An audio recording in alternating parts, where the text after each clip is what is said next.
Well, hi and welcome to the inspiredpractice.com, the place where you'll find a world of CAs and chiropractors like yourselves making a world of difference. I'm Vicky Kelly. And I'm Holly Mitchell. Welcome. Welcome to Kickstart 2014, and we are very excited. Holly was actually just laughing at my archaic computer system and screen. Not so funny. However, this is our first program of the year, and what a great group. We've got some great people already online. I see we have a number of people on live today. Today's a public holiday in New Zealand, so thanks for jumping on board. Hello out there. Maybe type me a message to say hi so that we know that you can all hear us. So down on the right-hand side. Hi, Albert. Hey, Albert. Thanks for joining. Hi. Just so that we can see that you can hear and are with us. Dave and Cheryl, hi welcome, guys. and Bubba. Hey, Annika and Michelle. Michelle is a new member of the chiropractic tribe. Yay. So welcome, Michelle. Welcome, Michelle. What a great place to start. So many offices and particularly, I mean, it's not necessarily limited to chiropractic, but often people are just thrown in and not necessarily trained or developed and not invested in that way. So you're very lucky. Annika is a very special person in our lives and an amazing chiropractor, so you're very lucky, Michelle, to be part of that team.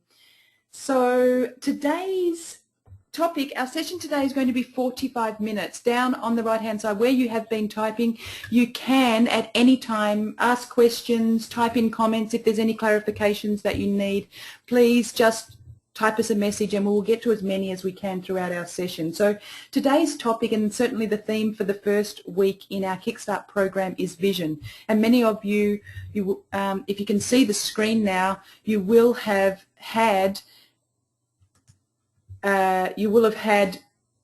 seen on the screen our vision planner document. Hey Alicia, great to have you join us. So what you'll see there is our planner document. So if you haven't got that, you can maybe just take some notes. Otherwise, if you do have that, it's great. And what we know, and having worked with many offices over the last 15 years plus, which still makes me really young, by the way. Indeed. 15 years plus, what I know to be true is that when chiropractic offices have a vision, and when the team knows that vision and you get to visit it and revisit it on a regular basis, it enables you to experience and express on levels that are just not possible without a clear and concise vision. And I know, Holly, you have been working in a number of different chiropractic offices, sort of shared around in chiropractic a little. Or pimped out. Yes, or that too. And so you would have worked in some offices that have a clear vision and then other offices that maybe don't have a vision. What's the difference that you notice in an office, number one, that has a vision, and then perhaps the other side of it, an office that doesn't have a vision? Thanks, Vicky. Hi, everybody. I think to answer the question properly, it's fairly obvious. I mean, the biggest thing for me was working without a vision. You don't really have anything to, I guess, aspire towards, coming to work every day. It's more like the just a job type thing. And you really, you struggle because it's hard to separate that home life and coming into work and having something exciting to do every day and that kind of thing, without having that foundation of a vision and without having, something exciting to be at work to do, like serve our people. If there's no vision, it's not great, and it's not also easy to pull yourself out of your everyday life and work as a team. This is just my experience, of course. But do you think it becomes very transactional? So it's sort of, you just in a CA's world, it would be you're just the processing person. You're taking the appointments. You're the receptionist. So you're a receptionist, for want of with all due respect to receptionists. Yeah. However, what we know in chiropractic is, as a CA, the vision that we have for CAs is so much broader than that, in terms of being able to manage relationships in a really powerful way, to uplift people into a greater vision or version of themselves. So what about officers that have had a vision? Yeah, so what I noticed is, especially, I mean, not only personally, if you're in an office that has a vision, if someone asks you, what you do for a job, well, I'm a chiropractic assistant, and they're like, oh, so like a receptionist. So it's way easier if you have a vision as a team and you know that vision and your team's congruent with that vision. It's really easy to then go, well, I'm basically there to serve, and it goes far above and beyond. Even though the chiropractic is the vehicle, it really goes above and beyond just, having a job or being there, to take payment and book their next appointment and answer the phone. The other thing I noticed is it's much easier to come into work in the day and really get on board with the vision of the others and work as a team and be working towards one goal, and actually it's easier then to portray that to the practice members and have them guided by you guys as a team because you're working towards one purpose and one vision. Yeah, a common vision or a common purpose, which makes it a lot easier to then set your everyday action priorities and your task. It makes it a lot easier to set your goals. Being able to, having a clear vision and being able to focus on it every day in some form, whether you're writing it down, whether you're reading it, whether you're seeing it on your walls, enables you to step outside, as you said, Holly, of your daily stuff and create that bigger picture. So today really is about beginning the conversation, and when we think about, there's lots of different formats and ways, and I think there's so many ways to be able to craft and design your vision. We're just going to run through one of them today. And when I think about vision, and if you look at the top of the sheet, it talks about vision. That's a global thinking, the big picture, of the bigger picture. So an example of that is changing the world one person at a time. You may have other visions, and I know within some offices, there are some offices out there that do have clear vision statements. Maybe if you have one, maybe just type me a yes if you have one and a no if you don't. And it's not necessarily it's not a good or bad thing. It's just what we're suggesting for you today is that if you can at least get it out and get it crafted onto and begin that conversation with your team, then there's a greater possibility of you being able to experience that through the miracles in your offices every single day. And what you'll notice on your screen, if you're watching your screen, is on the right-hand side, we've got the personal side. So on the left-hand side, it's your chiropractic center and your vision. On the right-hand side, it's the personal side of things. And part of this program is not just about developing you as a great chiropractor or a great chiropractic assistant. It's about developing and helping your development as a person so that you can show up as the best version or vision of yourself and close that gap a little. And so this is the beginning of the conversation for us today across the offices, but it's also on a personal note as well. So anything that we're applying for offices, you'll be able to apply in and across your personal lives. And can I just cut in there, Vicky? Another thing about what is great, the conversation that you have with, or as a CI, I've noticed the easiest thing when you've got a vision, and you know that, and it's been congruent and shared throughout the team, you have less conversations about the weather. Yeah, absolutely. You find it easier to portray that vision to, and ideally then generate referrals as a CA, which can often be quite hard because it's easy to just get into the chit chat. Yeah. If you've got that vision and that purpose in the back of your mind, and that's what's driving you, and that's why you're there to serve, then that conversation is much easier. It's more uplifting. It gets you out of that mediocre, that mundane, the masses conversations. People are coming into our office because they want to be uplifted. People and many people are commenting. They comment about that. And so often I hear CAs and chiropractors saying, well, we don't want to shove this thing called chiropractic down their throat. And it's not essentially about that. It's about maybe inviting them to share a different life, to share in the experience of living in a different way, of a brain and a body that's communicating in a much more congruent way, which enables them to experience their lives and influence and expand with the lives around them so much better. It's interesting that a couple of people have commented that you have a vision, but it just isn't shared well enough or often enough with your team. And I know chiropractors that's certainly a gap that I come across in so many offices.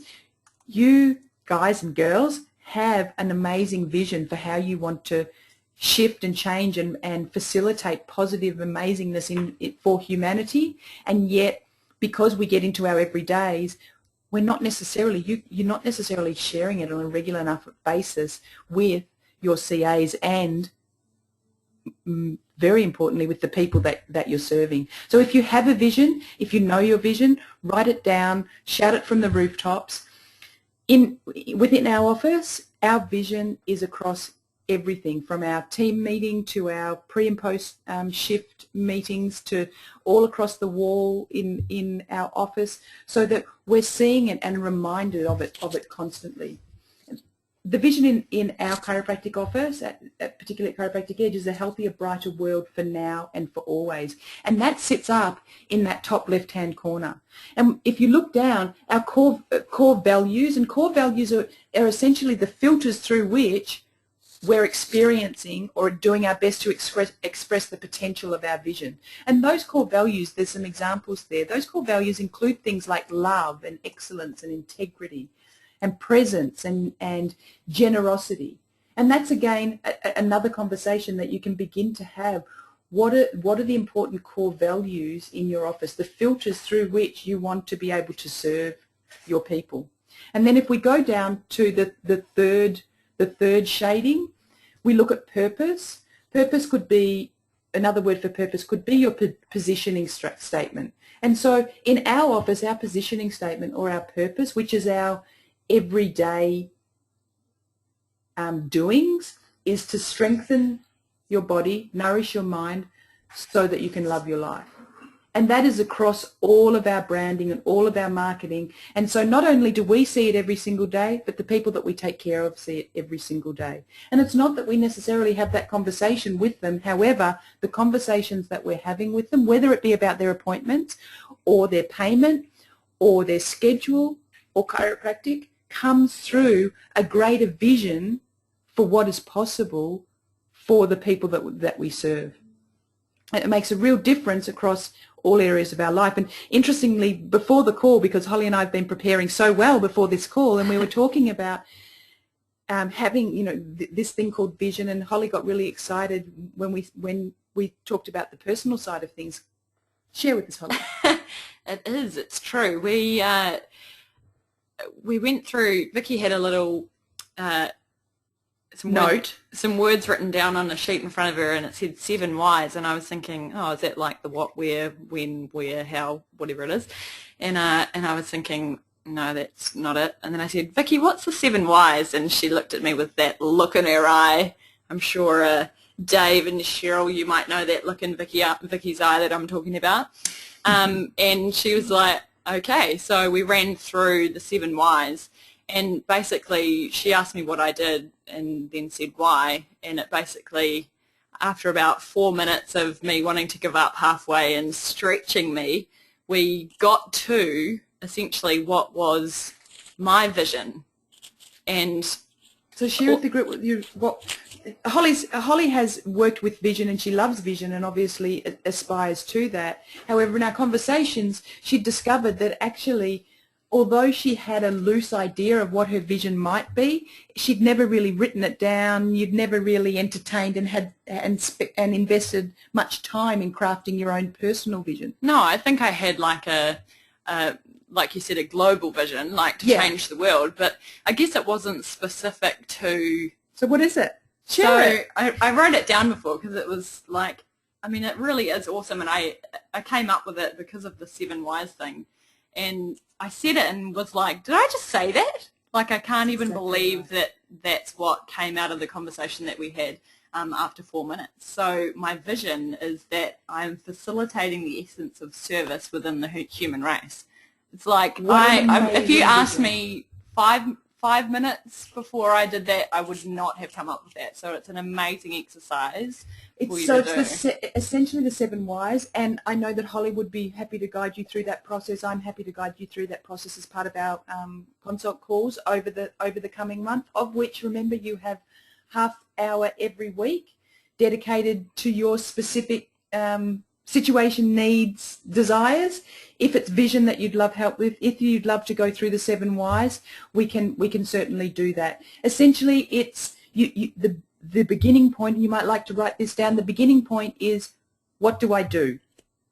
And in your office, it'll be, what do we do? And so what do we do might be check and adjust and reduce subluxations in the system. Yep. Or so it's the doing. What do we do? And then you begin your 7 whys, and then it becomes the why. Why do we do that? Your answer, why do we do that? Why do we do that? And from about 5, at 3 or 4, you'll be saying, I don't know, I don't know. You've just pushed through that. At around 5 to 6, that's when you begin to get excited. That's when the true essence of who you are begins to come out, and your vision will be realized through that.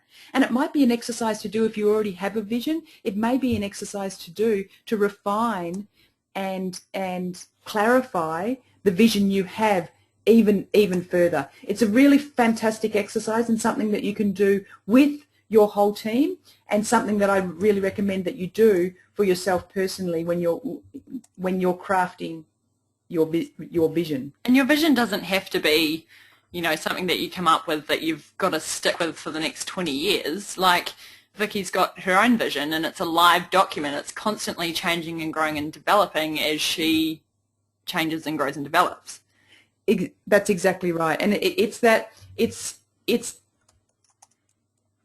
for me, my vision, and I've been writing and crafting my personal vision for a long time, and it seems to go from that whole global sense of wanting to, as Holly said, change the world, and then bringing it down, and my current vision is to be of great value to humanity, and that shows up in so many ways for me.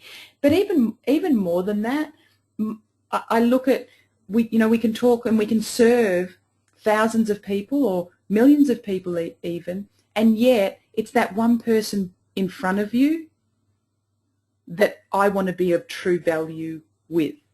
And so I get to do that with absolute gusto and absolute certainty and clarity only when I have a bigger vision of myself and of my destiny, if you like, than just that person in front of me. However, that person in front of me is at that moment the most important person that there is, and I get to expand my heart with them in ways that I would never have been possible had I not been crafting and thinking about and living and looking and picking it to pieces in ways my vision. And so I journal every day about my vision. And so at the very least, if you could add that to your team meetings that I know you're having on a regular or semi-regular basis, at least fortnightly, is a great one. Alternating your team meetings fortnightly with training meetings on the alternate fortnight is even better. And if you started with your vision as part of your opening to your team meetings, that would enhance the team meeting. But the other most important thing is it gives it life, and it gives you life. So it becomes an exchange. And it's exciting and inspiring. And if it's not exciting and inspiring, throw it out and start again. Yeah. That's exactly right. Which is an important part of it. If you're reading your vision, and I think that's partly why I keep revisiting mine and changing the words. One love in my life is words, and I love the essence of words. And so my vision keeps changing and adapting and becomes, at times it becomes very romantic, because I have a deep, deep love of language. And so I do get bored. And so that's why I revisit it, and however, revisiting and in that boredom, if I'm bored with reading it, I know that I'm not then serving through it as effectively as I could. So if you're bored with it and it's not serving you now, revisit it. I can hang out with you and we can get romantic with the language if you'd love that. The other thing to think about that when we're thinking about those filters is your core values become quite a driving force to your vision. And so if you were to think about core values, and what I want you to do is type me some of your core values, whether or not you have them written down already, type me some out now so that we can share them with other people. The examples that we have on our sheet here are love, and when we think about love, that's essentially the eternal driving force is a love of ourselves and a love of other people. Excellence is a great core value to have. Excellence across all areas of your life and across all areas of your practice. If you have excellence, and I know that there is one of our officers has excellence as their theme word for the year this year, that has been pulled out of their vision statement. And when you think about excellence, you may just answer the phone a little bit differently. If you could answer the phone with more excellence, is that as you pick up the phone, if excellence is your filter, wow, what an amazing difference that would make in your phone. Integrity as another value. Integrity and congruency is really important, particularly when we're in these training and developments. Because if you go to these seminars and engage in training and you don't have core values as your filter and guide, you don't necessarily have a vision, you become at the effect of the latest and greatest. You see, we have, what we know is that we have a philosophy, or we have values, and we either choose them consciously or they're imposed upon us by the media, by our friends, well-meaning as they may be, by social media, by the people around us. And so we have values. It's whether or not we've actively chosen them or whether they're imposed upon us. Open communication, thank you. That is an amazing core value, that if we can communicate openly, and that includes communicating about that elephant in the room, whether it's schedule or whether it's a team accountability issue that we need to bring up, whether it's an open communication with yourself about having to step up and be more congruent and close that gap on who it is you'd love to be, so the vision you have for yourself and how you're showing up. Inspiring. Being inspiring as a value that's a fantastic one. Imagine having a value as inspiring. One of our core values in our office is to be inspiring. That means you've got to turn up and walk your talk. You've got to have inspiring language. Yes. You have to have an inspiring place to be. You want an inspiring team. But you can't have an inspiring team unless they're inspired by a greater vision. Absolutely. What are some of your values off the top of your head, Holly? I would have definitely love. Service would be a big one. Service, of course. Yeah. Excellence in service as well. Definitely integrity is one of my big ones as well. There are so many. And when we have integrity, just coming back to integrity, or when we have excellence in our life, or when we can experience ourselves through love, and our core values are all about how, number one, we can experience ourselves, and equally importantly, how others get to experience us. And if we have love as one of our core filters, or integrity as one of our core values, those filters, then we get to show up as the best version of ourselves and invite the people around us to show up as the same. So core values are a really important part of this process, and again, remember, this is the beginning of our conversation, so don't think you have to cast this thing in stone straight away. If today you were just to write down some values that you like the sound of, and over the coming weeks, over the coming month, if you were to leave print this sheet off and stick it up somewhere in your back office so that everyone can use it as a storyboard and come together at the end of the month and start to craft exactly what it is that you would love to have in your vision column, in your core values. And with core values, most management groups suggest that it's between 3 and 6. Mm-hmm. So you may start with 20, and then you might find that, integrity and congruence is the same. Yeah. Or appreciation and gratitude, which one? And it's which one is more romantic, which one resonates with you the most. Yeah. And so, and that's a really important, and it has to resonate with you and obviously with your vision. Enhancing it, one of the messages was enhancing awareness of the effects of functions on their life, and that's a really important one. And if you could work with that and bring that down to 1 or 2 words to add for your core values, and that may be something that David, Cheryl, that you run through into your positioning statement, because I know that in your office you're all about function and functionality and making sure that all of the system as a whole is functioning at its optimal so that their life can function at its optimal. And a great thing, David, Cheryl, that you could do with your team is explore that together, what those words might be that come from the enhancing awareness statement. So you can pull that out together, because that's another way of, getting your team on board with creating your vision and your core values and your purpose, if you're actually brainstorming it together and coming up with those words, that because they'll, your CAs and other DCs they'll let you know, and they'll explain what the words are that they're excited about that come from that statement, or they might suggest other things, and then you can come up with something together. I think that would be great. As a CA, I find that would be awesome to be involved. Yeah, you make a great point. Being involved in the process is a really important part of it, and that doesn't mean I know we have people come and go within chiropractic offices.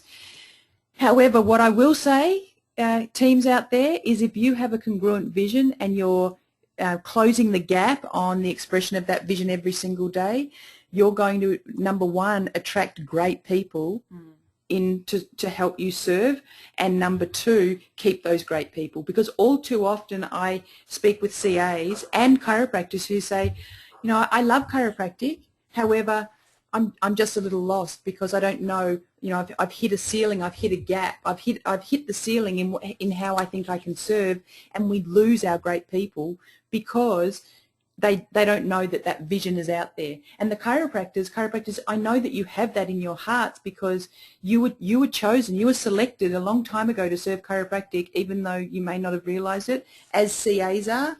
Holly left chiropractic for a little while, and resistance is futile. She ended up back here, and what I know to be more true every year is special people are chosen to serve through chiropractic, and all of us have been chosen and selected for our very special gifts to be able to serve chiropractic and pay forward our gifts through chiropractic in this way. And so coming together as a team and making sure that you understand the vision, you get to work the vision, you get to explore the language within the vision. So it's not just something that you write and then look at and hope that you can sit in the Zen position and like The Secret and attract all these amazing things. It has to be a living, breathing expression of your office. Your personal vision has to be a living, breathing expression of who you are. You want it to excite you. When you read it, you want to have tears of gratitude if that's where it gets you to. And so it's not something that I want necessarily you to do this, tick it off your list and go, yep, we've done it, stick it up the back of your cupboard or in a folder and never visit it again and say, well, we did our vision and it didn't work. Your vision has to be a living, breathing expression of your practice. Every week, every month, every quarter, every season, every year, revisiting your vision by saying, how did we get to express more of our vision this week or this year than last year enlivens it and gives it life. It also allows you to find or see the miracles that have happened through living out those values. Which is a great point, Holly, because so often we get to the next thing. It's sort of like okay, tick that off and move forward. What haven't we got? And we can look for the gaps rather than balancing it out with saying, how did we express our vision this year? And then how would we love to express it in the year ahead? So it's not about not planning and not setting goals, which is you'll see is our, we've got these 3 to 5 year goals. It's about being able to reflect and see how you're expressing your vision, where those gaps might be, which creates your 3 to 5 year goals moving forward. What you may have noticed is that, and Holly picked that up this morning, is on the sheets, on the documents that you had, I was a little bit living in the past, I think. So some of you may have 2013 goals, so you might like to just change that to your 2014 goals. And within that, one of the things that, if you haven't set goals already for 2014, let's get on that and set some goals. However, first and foremost, have that vision conversation. Make sure you're having that vision conversation so that you can set your goals based on that. So your 2014 goals can be things that you may not, so based on your New Year's resolutions, those New Year's resolutions that we keep rolling forward every year. Yeah, those. Those, haha, yeah. Now, Holly, you have a personal vision. You may find that it illuminates a whole new level of motivation. I'm already feeling inspired. There you I don't know about you, but yeah. Indeed. So our 2014 goals, once you've crafted even just a grey version of your vision, get on to setting your goals for 2014. If you already have your goals but you're a little loose on the vision, go back and run your goals over, do a bit of a goal audit. If we achieve all of these goals, this is the question you ask, if we were to achieve all of these goals in 2014, would it help us to express and experience a greater vision of our vision, a greater expression of our vision, or would it not? And if it doesn't, you need to, what I'd suggest is that you re-look at your goals and make some different ones, or fine-tune them or tweak them a little.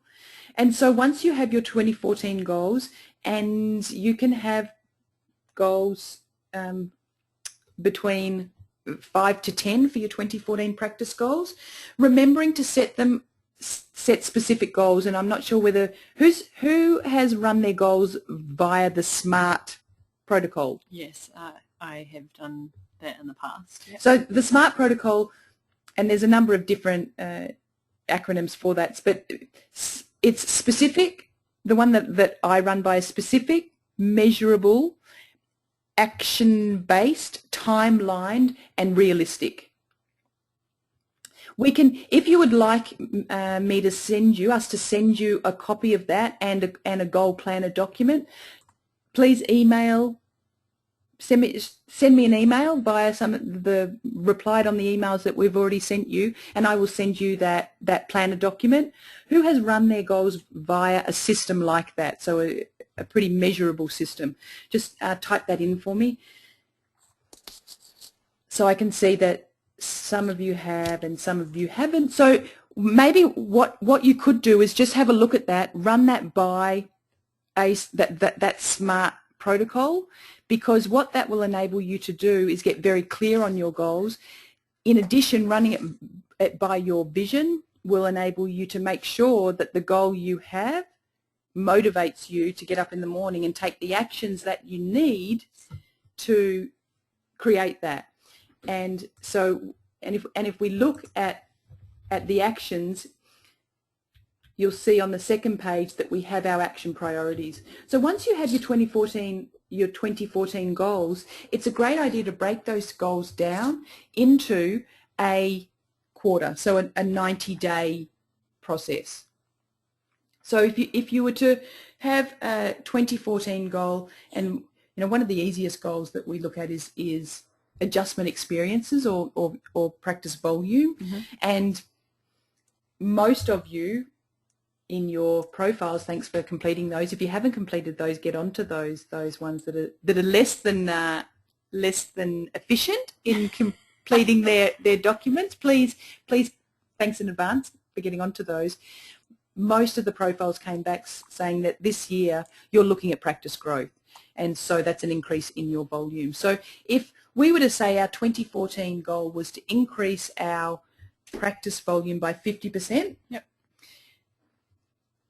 Looking and running across that, is it specific? Yeah, increasing it by 50%. And if you said 50%, is it measurable? Measurable, yes, it's measurable. Is it action-based? Well, it's not action-based yet because we haven't got down to our action priorities. Mm-hmm. Is it realistic? Well, it probably depends. If you're at 80% capacity and you're wanting to grow your volume by 50%, probably not. It's probably not realistic. So you might want to go and revisit that. And is it timelined? Yes, by the end of 2014, your timeline is by December 2031. Yeah. Yeah. You're wanting to have increased your practice volume by that factor, whatever it is. Yeah. And then if we were to break that down into our 90-day goals, it's what is achievable in the next quarter. Running again via that SMART process. So what is achievable in the next 90 days? So it might be conceivable that in the next 90 days you can increase your practice volume, if we're doing that goal, by 10%. Mm. You could break the total number into like your quarter. Exactly. So if you're seeing 100 adjustment experiences a week, mm-hmm. and you're wanting to grow it by 50%, that's what, 150. Ding, ding, ding. My brain's really ticking now. Stop. 10%, the 10% growth is 110 patient visits or adjustment experiences by the end of our 90-day goal. And then our action priorities are, what are the actions that we need to take to do that? Yeah, so it might be like, I was thinking about doing the screening in a couple of weekends, but I hate screenings, or I don't love them as much because I'm really tired on the Monday, and it could be, yep, let's do everything we can to take really great breaks, take enough food to end. Yes, we were reading your mind. And switch that thinking, because deciding to do that expo or that screening that you weren't so keen on before, and having a different frame of mind about it, because you've got these goals, more likely exactly. To because get you've more got these goals, because you've got these measurements, and what we know in terms of say increasing practice volume, which is what many people are wanting to do here, and that comes back to you could run the 7 whys on exactly that. The 7 whys could be, what do you want to do? I want to increase my practice volume. Why? Because then I get to grow my business. Why? So that then I get to create a greater influence in my community. Why? Because there are many suffering people out in my community that I want to help. Why?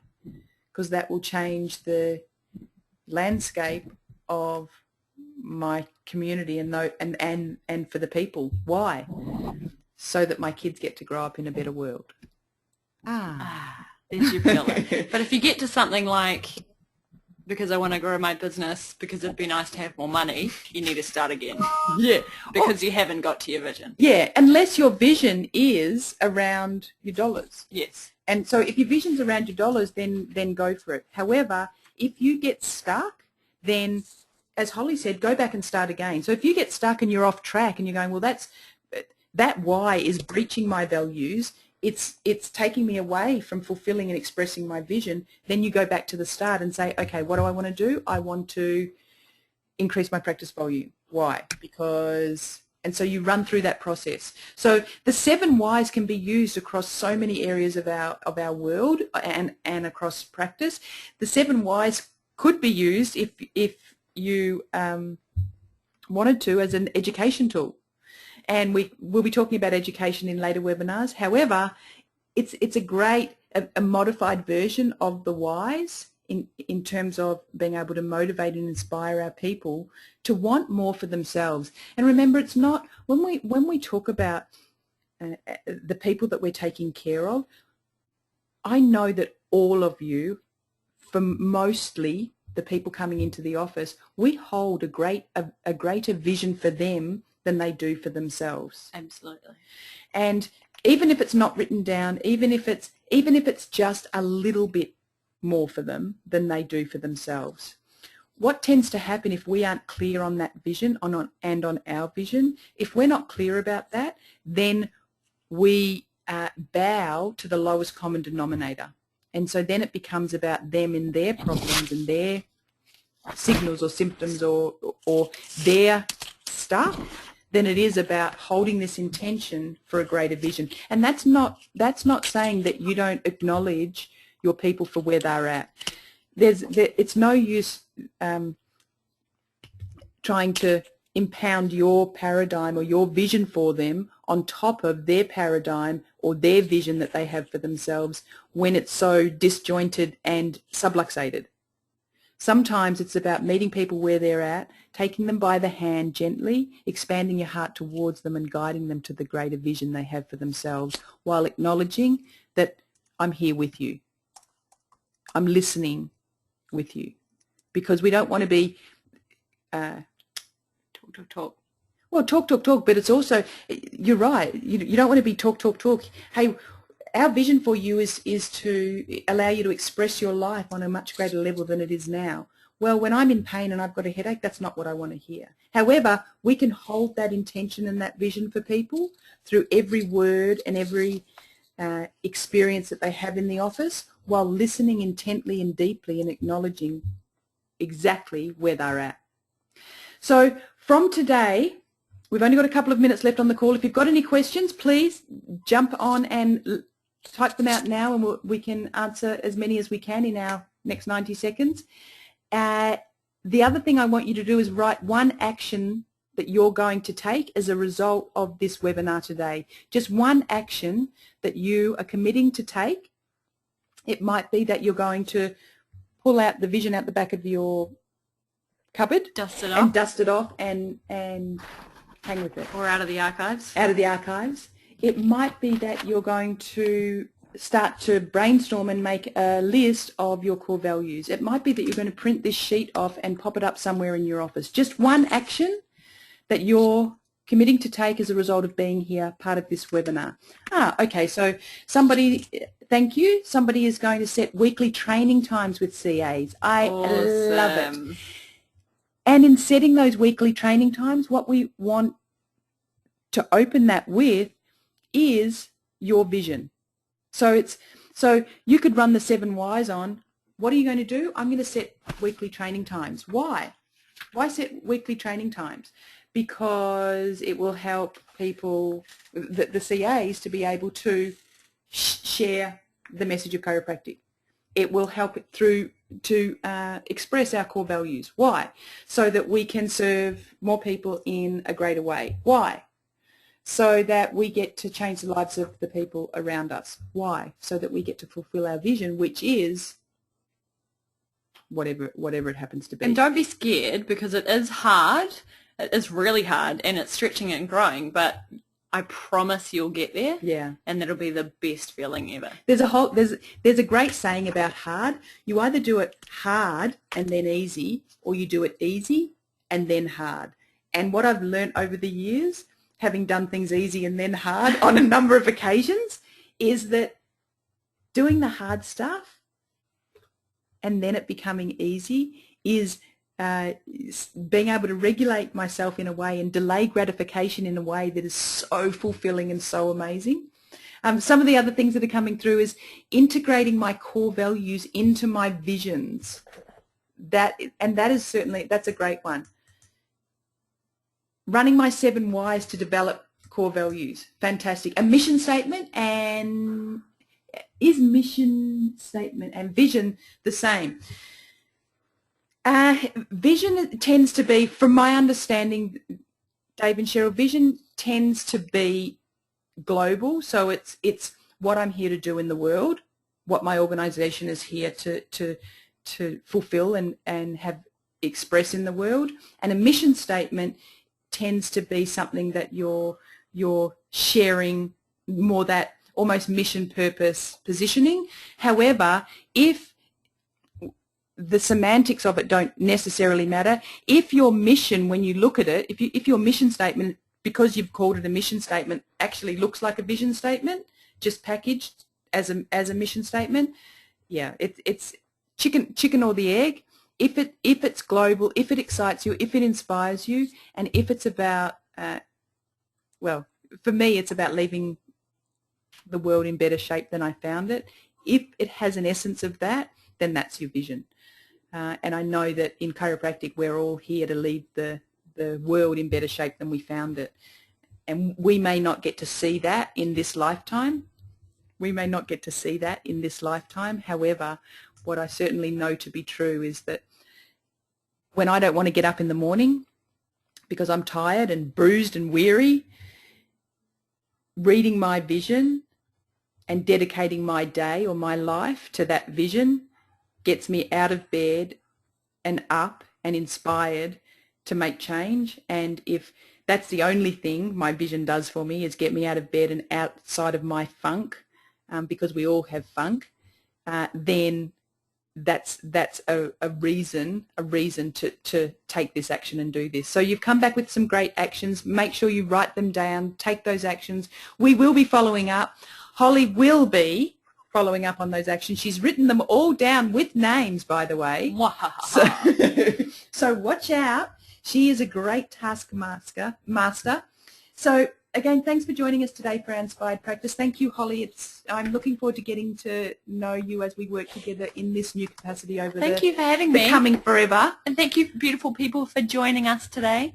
A reminder that this and all our sessions will be available in our membership site for you to listen to. We'll be sending you links to this also that you can use forever as your training resources in your training and development for your teams. And we will send you the link in the next couple of days. Thanks for being part of today's session. We look forward to connecting again next week, which is Tuesday at 8 p.m. New Zealand time. And of course, in the meantime, if you've got any questions that you need addressing, please be sure to contact either Holly or myself via email. We're always happy to help you out. So until next time, may you be of great value in the lives of those you serve. See you next time. Bye.